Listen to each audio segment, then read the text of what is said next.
Burundi protesters defy the government as Belgium cuts election cash. A Ghanaian footwear designer gets a presidential seal of approval and watches sales soar. And a koala strolls into a hospital emergency room with viral results. Africa 54 starts right now. Good evening and welcome. I'm Vincent McCory. This is Africa 54. Now, protesters are back on the streets in Burundi, demonstrating Monday against President Pierre Nkurunziza's quest for a third term. Now, Belgium has suspended aid to Burundi, ratcheting up international pressure on the donor-reliant nation. Belgium says it is halting aid earmarked to support elections and the police because the conditions were no longer right for the poor. At least 19 people have been killed in more than 2 weeks of protests against Nkurunziza's election bid, which critics say violates a two-term limit set out in the Constitution and a peace deal that ended a civil war in 2005. About 300 people protested in Musaga, a district of the capital Bujumbura, defying the government's order to immediately end protests. We want him to please reconsider, gravely look at the situation the country is into and reconsider his decision. And we are hopeful that he will hear the mother's voice. If they want to kill, are they going to kill the whole country? Are they going to kill the whole population? If that's what they want, what is going to be remaining for them to rule? Well, more than 40,000 people have fled the country since protests started about 2 weeks ago. Well, Yemen's Houthi militia and Saudi forces traded heavy artillery and rocket fire in the border areas on Monday, a day before a 5-day humanitarian truce was due to take effect. Now, the Houthis say they fired Katyusha rockets and mortars on the Saudi cities of Jizan and Najran after the Saudis hit Saada and Hajjah provinces with more than 150 rockets. Saudi fighter planes also struck positions on the Iranian-allied Houthi group in the central city of Taiz and in the oil-producing Mari province east of the capital, Sana'a.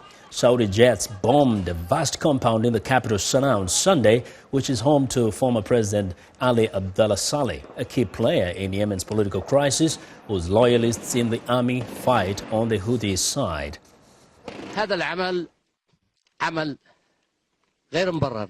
What is happening can't be justified and is jaundiced against the Yemeni people, and I'm one of the people. So, my targeting shouldn't be the targeting of the nation and all of its citizens. They have targeted us from Sedar to Aden and from Hadramaut until Meidi. So, this is a genocide, a war of revenge and hatred against the Yemeni people. Well, now, for more on the security situation in Yemen, Zaid Al-Alai, a Sana'a-based journalist, joins us by phone from Yemen. Now, Zaid, this strike on the compound of a former president, did it appear like he was being targeted? Look, the compound of the former president is located in a very populated place where a large number of citizens are living around his house. The missiles that targeted the president did not hit anybody either from his guards or the president himself was not there. And I think the KS-led coalition, they know that President Saleh was not there, or they know that his big supporters or family members were not there in the house. In spite of that, they hit the house knowing that the place is surrounded by large number of citizens. The citizens' houses were completely destroyed and large number of people got injured. Today in Sana'a at exactly 6 o'clock, a number of airstrikes targeted the Nuqum mountain, which is also a very crowded place full of citizens whose houses are very fragile and can be easily broken. I think the casualties of people are in hundreds of people that are injured, and I think the death is in dozens, if not in hundreds. And people talk about that there were some Tomahawk or cruise missiles were fired from ships in the sea, and they say that these ships are Americans. What is happening in Sana'a now and in a number of places is very much close to a genocide that is being done under everybody. Saudi Arabia has bribed every single agency, starting from the UN upwards to different countries that are joining the coalition with Saudi Arabia. Now, Zayed. I saw children, women in the street crying, and they lost their children in rebels. Now, what is happening is very much like a genocide that is a question taking place here. under the eyes of the whole world. Question here, Zayed. We know that tomorrow a truce is supposed to start. Does it look like it's going to really take place? If you look at what happened before, they called it the decisive storm, and then they changed the name from Restoring Hope, and the strikes were stronger and more severe, and now they talk about the truth. I do not trust these people. These people are trying to destroy every place in Sana'a or every place in Yemen. Even if this war is happening, they managed to implant a sort of hatred and dividing the country into different parties. It's the situation now in Sana'a is beyond description. It's so crazy. People are walking the streets, and I don't know about other places. I know there are a lot of fights taking place in the region. Zayed, very quickly, is a military approach the solution anymore, or perhaps peace is the only way? Peace talks. The spokesperson of the military said they will deal positively with any truce that will help in entering some relief agencies or and one spokesperson also from the Houthi political office says the same thing, that they will deal positively with any cause of truce for humanitarian assistance or for humanitarian purposes. Okay, Zayed, thank you very much. Zayed Al-Alaya is a Sana'a-based journalist reporting live from Yemen. We're now turning to Nigeria. After their rescue from a Boko Haram stronghold in northeastern Nigeria, nearly 300 women, girls and children are starting the long road back to normality. Chris Stein reports from Milkohi, Nigeria. What was once a place of learning is now a place of refuge for these 275 women and children. They were rescued by the Nigerian military from the Sambisa forest, one of the last strongholds of the Nigerian extremist group Boko Haram. They now live in what was once a school in the village of Malkohi, outside Yola, the capital of the northeastern state of Adamawa. With their families torn apart and their livelihoods destroyed, they face a difficult road as they try to rebuild their lives. Magdalene Matthew was kidnapped by Boko Haram last December. She says the fighters took her from town to town, often without food or water. At one point, a military plane bombed her group, killing some of the captives. Eventually, Boko Haram took her to Sambisa forest. We were there for a very long time, and Boko Haram was forcing us to get married and to convert to Islam, and we refused. In the process, God sent a helper, which was the Nigerian military, and they rescued them and took them out of Sambisa. Authorities say some of the 275 people who arrived at this camp suffered from malnutrition and even gunshot wounds. The sick and injured are getting treatment. The next step is dealing with the trauma many here are suffering from their time in Boko Haram captivity. Counselors fan out to speak with the former captives. Their goal is to make them aware of the mental toll their weeks and months in captivity may have taken. Henry Abuse is one of the counselors. They are now sleeping in a place where they are not used to. They are eating the type of food that they have not been used to. And some, they cannot even know where their parents are. Some of the children cannot even know where their brothers and sisters are. In its 6-year fight to impose strict Sharia law in northeastern Nigeria, Boko Haram has rampaged through villages, including some in northern Adamawa state. They've displaced more than 1 million people, tens of thousands of whom went to the area around Yola. Haruna Hammam is the permanent secretary of Adamawa State's Emergency Management Agency. He says he expects more rescued people to arrive at the camp. They said we should expect more, depending on the availability of space with us. So we hope that they continue to rescue, and we also are willing to receive as they bring. There may be more arrivals yet. Nigeria's military said Wednesday it had rescued another 25 women and children from the Sambisa forest. Chris Stein for VOA News, Malkohi, Nigeria. Now, Liberia is celebrating the milestone of being free of the Ebola virus, but the country's president is urging the public to remain vigilant in keeping the disease out of the population. Let's celebrate, but let's remain ever mindful and vigilant to make sure that this joy that we have will not be interrupted, that it will last and enable us to get on with the business of bringing development to our people. As women in Monrovia, the capital, launched a prayer march celebrating the confirmation of no new Ebola cases in 42 days, one health official warned that Ebola remains active in neighboring Sierra Leone and Guinea. This is the national milestone. We have achieved it. And the second part is maintaining vigilance throughout till our neighbors also attain 42 days without a new confirmed case. Sierra Leone and Guinea reported 9 cases of the disease last week. The U.S. Center for Disease Control says Ebola has killed more than 11,000 people across the 3 West African countries since the outbreak began last year. Well, now to Egypt, where a court has sentenced former President Hosni Mubarak and his 2 sons to 3 years in prison on corruption charges. Mubarak, an autocrat who ruled Egypt for 30 years, and sons Gamal and Allah have already spent at least 3 years in prison on other charges. It's not yet clear whether the 87-year-old former president, ousted in a 2011 uprising, will spend further time in jail. The case was at retrial, accusing the Mubaraks of embezzling millions of dollars to upgrade the former leader's private properties. Well, Germany held a summit on refugees Friday as the number of people seeking asylum in the country has doubled in a year. Close to 30,000 migrants are believed to have crossed the Mediterranean from Africa to Europe so far in 2015. Henry Ridgwell has been following the migrants' trail through Europe for VOA, taking the trail from Italy to Munich, Germany. On board the Verona to Munich Express, VOA witnessed the first migrants board at Brenner on the mountainous Italian-Austrian border. Nervously, they took their seats and waited. The first police officers came aboard at Rosenheim, just inside Germany, and detained more than 70 migrants. Under Europe's so-called Dublin regulations, migrants are meant to apply for asylum in the country where they first arrive, so they often refuse to reveal their identity or give fingerprints until they get to their final destination. The line all the way from North Africa over the Mediterranean and up through Italy normally ends here in Munich in southern Germany.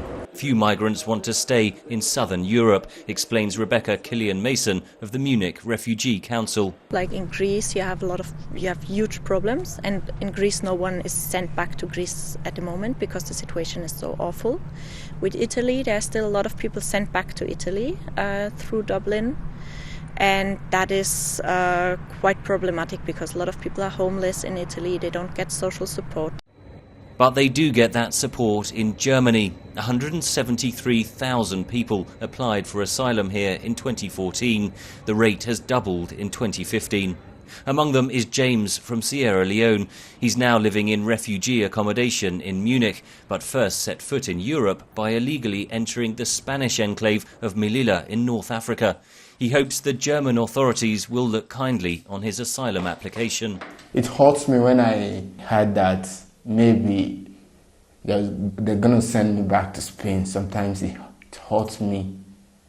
I just don't want to think about it. Yeah, I can tell you, me being here is worth risking life for. Franziska Fassbinder provides free advice to people like James through the Munich Refugee Law Clinic. She says the huge number of asylum cases means the authorities are overwhelmed, so only a fraction of those eligible are actually returned to their country of arrival.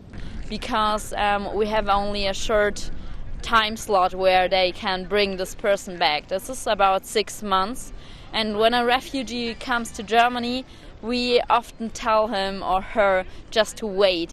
Many asylum seekers are rejected on the grounds that they are economic migrants rather than refugees fleeing war. It is a difficult distinction, argues Fassbinder. I would also ask the question, is it really an economic reason if I can't get any food? Rich European nations like Germany are famous for their welfare programs and social care.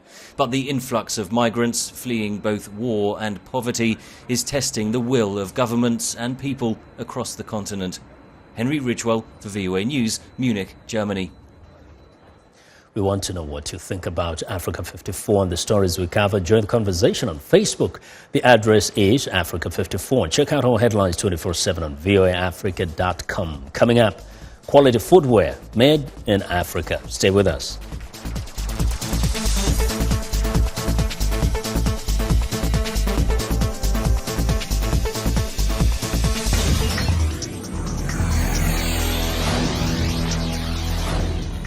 It's a fire extinguisher that uses sound waves to snuff out fire. Because you know I'm all about that bass. 2 engineering students at George Mason University invented it.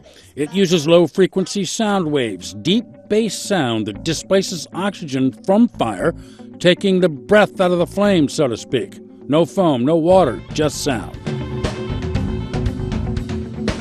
Vietron and Seth Robertson say the device could put out stovetop fires, or they say it might be attached to drones to put out building fires or even forest fires. With a provisional patent, they have a year to do further testing on their portable sound blaster that just might revolutionize the way we fight fires all over the world. I'm all about that bass, no trouble. I'm all about For VOA's What's New, I'm Todd Grosshans. I'm all about that bass, no trouble.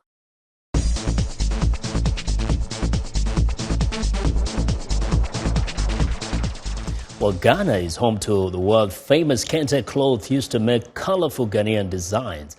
However, a young Ghanaian says stylish African dress should go with a great shoe. Africa 54's Pondio is here to tell us more about him. Thanks, Vincent. The label Made in Africa is not something you often see on shoes. But a younger Ghanaian social entrepreneur is trying to change that with his quality shoe business, Horseman Shoes, a Kumasi-based footwear manufacturing company that the brand is already giving other locally made brands a run for their money. I recently visited him, and here is more about his product. A native of Kumasi, Ghana, Tony Senea is one of a growing number of young social entrepreneurs who wants to do something good for his community, while personally doing well. He launched his company nearly 5 years ago with an aim to build Ghana's biggest footwear manufacturing company. Last year, Horseman Shoes received an endorsement from Ghanaian President John Dramani Mahama, who sported a pair of Horseman shoes during the 2014 State of the Nation address in Parliament. Since that day, the company's sales have soared.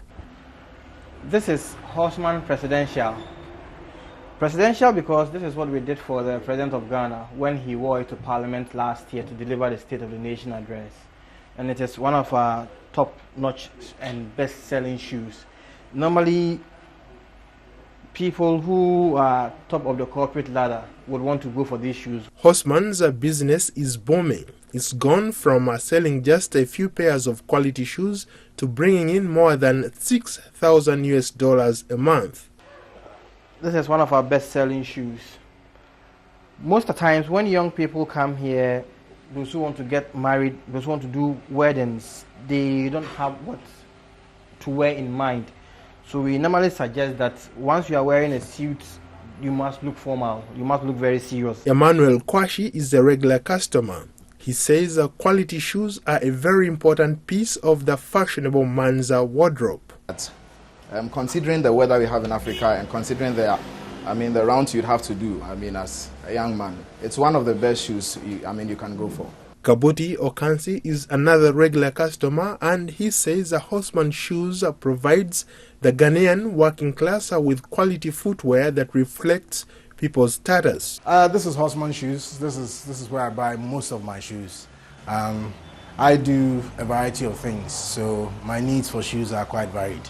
I'm a stage actor, so that one can come up with any kind of costume, and fortunately Horseman helps out with that. Tony says that his company wants to create a company by Ghanaians for Ghanaians, thereby creating an avenue for young men and women with the skills in craftsmanship and arts to explore their talents and abilities to fulfill their dreams. Godfrey Nkuruma is one of the company's shoemakers. Horseman Shoes, it's very quality, and we use quality leather, and it's affordable. To stay ahead of competition, Haussmann Shoes is bringing in experts from Italy to train shoemakers. Italian industry expert Roberto Gussoni is teaching these young apprentices new skills. The goal is to teach them how to make good design, good shoes.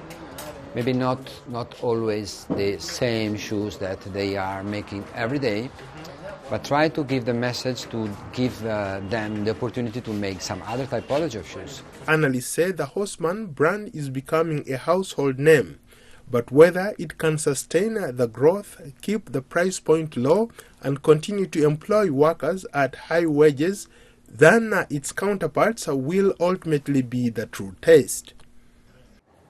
Haussmann Shoe is planning to open new outlets in other parts of Ghana and to expand the brand to other African countries. In my next report, I will feature Boomers International, a bamboo bicycle production company in Ghana that is quickly becoming the leading manufacturer of bamboo-framed bicycles in West Africa. Back to you, Vincent. Well, thanks a lot, Paul, for those great stories. Well, it's time now for a short break. Still to come on Africa 54, security cameras capture an unusual emergency room visitor with viral results. We'll be right back.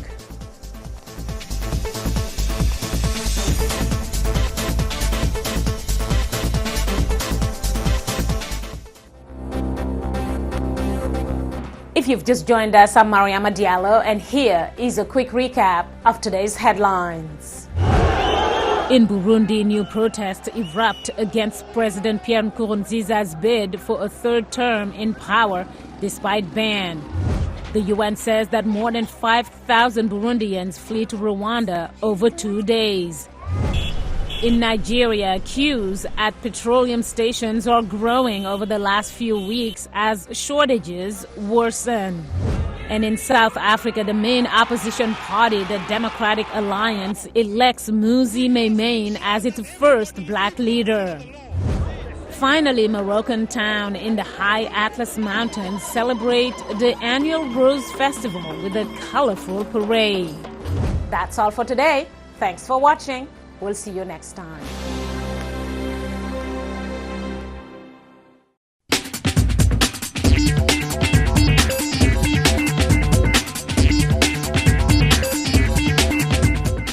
Welcome back to Africa 54. Here's what's trending. Avengers: Age of Ultron continues to dominate the box office. The film has made $312.9 million domestically since debuting stateside 10 days ago. And now that massive figure makes it the second fastest film to clear $300 million domestically, and its sophomore weekend is the second biggest in movie history, surpassing Avatar's at $75.6 million haul. Back in 2012, Marvel's The Avengers maintained the record for the largest North American opening, earning $207 million in its debut weekend.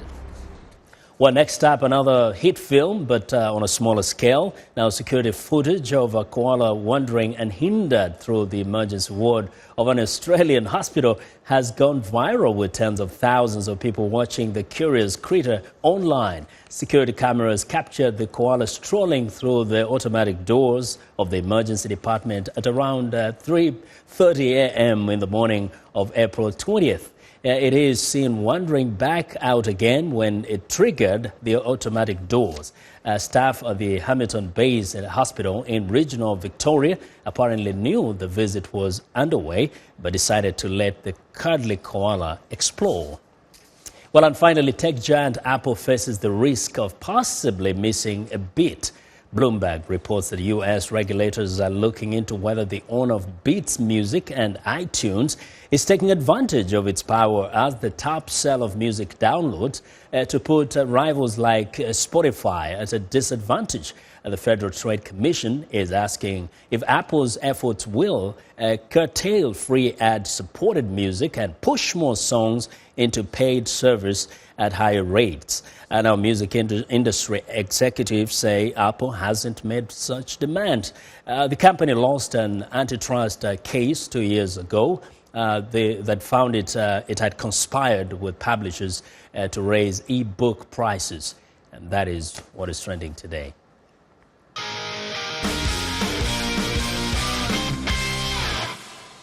Well, it was an exciting weekend in sports. For all of the highlights, we turn to Sunny Young with us, Sunny Side of Sports. Hello, Sunny. Hello, Vincent, and sporty greetings once again to our Africa 54 viewers. Here's a Sunny Side of Sports salute to Haile Gebrselassie, considered one of the greatest distance runners of all time. The 42-year-old Ethiopian star says he's retiring from competitive running. Haile made the announcement after finishing 16th Sunday in the Great Manchester Run in England. While Haile says he'll still participate in future races, it's no longer with the intention of getting on the podium.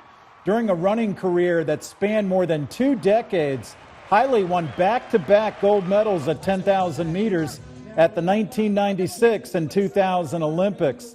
He also set 27 world records at various distances, including the marathon. While that one and others have been broken, Haile has been an inspiration for athletes in Africa and all over the world. Haile is also a successful businessman in Ethiopia. He has a variety of business interests, including real estate and the local coffee industry. Now let's go to Nigeria, where billionaire Aliko Dangote, described as Africa's richest man, said recently he hopes to buy top English football club Arsenal one day. Among those reading the Dangote newspaper reports was sportscaster Toyin Ibitoye, my friend at our partner Channels Television in Nigeria. Toyin believes Dangote's wealth and management experience could be a big boost to Nigeria's domestic football league. Maybe it's the right business decision for him. That's left for him to decide. But we can only appeal to him that while planning and strategizing on what he wants to do in terms of buying Arsenal in the future, he could also look inwards as well to help develop our domestic game to the level where the English Premier League is at the moment. I mean, what we've lacked in Nigeria is a proper business structure for our clubs, a proper business plan for our clubs. And if a man of Aliko's caliber is interested in setting a structure in place for Nigerian football, that could just be the turnaround that we've been waiting for. Toyin Ibitoye presents the Sports Tonight show on Channels Television in Nigeria, and every Thursday evening, Toyin brings me on the program for sporty updates. I'm VOA Sunny Young, and that's the sunny side of sports. Vincent? And that's our show for today. Thanks a lot for watching. Have a good night.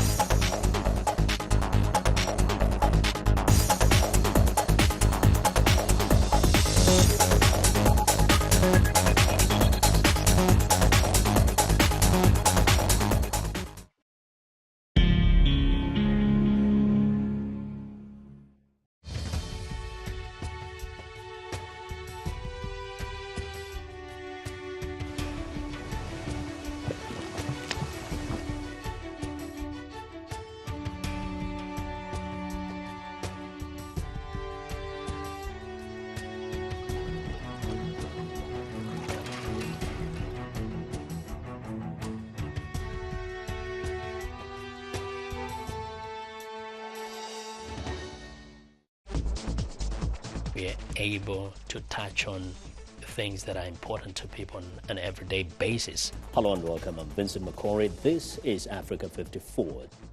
In a lively half hour, news, sports, health, lifestyle information, comments from our viewers. Africa 54, the best for Africa, about Africa.